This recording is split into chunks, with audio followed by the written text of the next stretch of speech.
Moi j'ai un point. Souvent, en fait, on me le fait remarquer. Les gens que je rencontre, en fait, dans la vie de tous les jours me disent à chaque fois « Ah, je pensais pas que tu serais comme ça. » Et je saurais pas dire exactement pourquoi.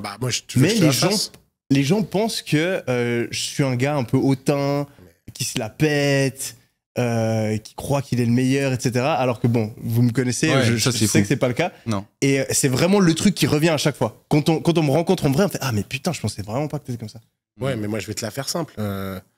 Les gens fonctionnent par catégorie et association. Ouais.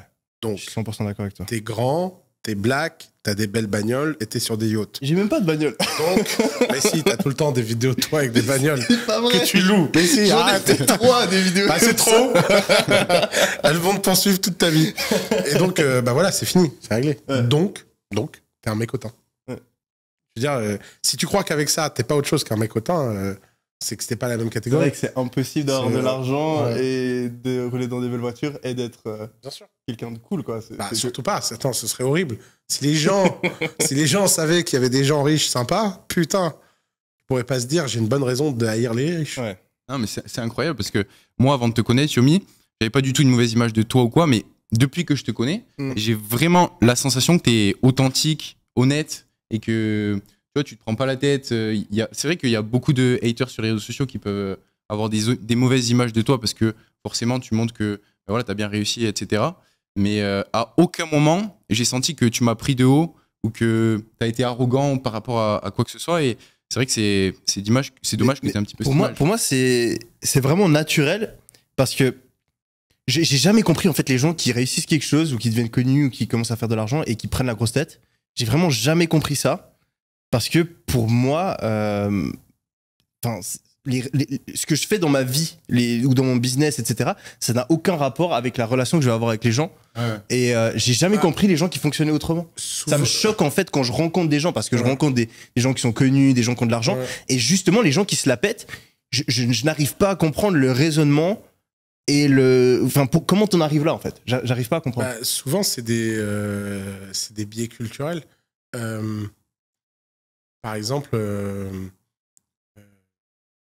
moi je viens d'une culture, les Libanais, ils ont ce truc de tout le temps regarder ce que le voisin fait. C'est très, très, très, très, très fort dans la culture libanaise. Et donc, se la péter, c'est un mécanisme de défense. Parce que tu as besoin de te protéger en disant que tu es trop fort, que tu es incroyable, tu es inaccessible, etc.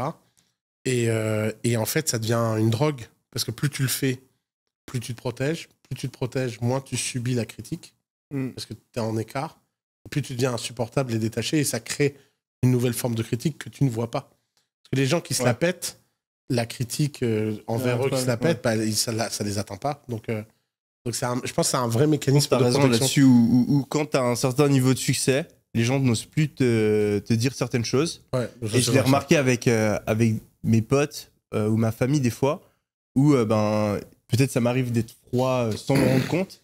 Et des fois, on me le dit pas. Et en fait, je me rends compte que par un intermédiaire ou des trucs tout cons.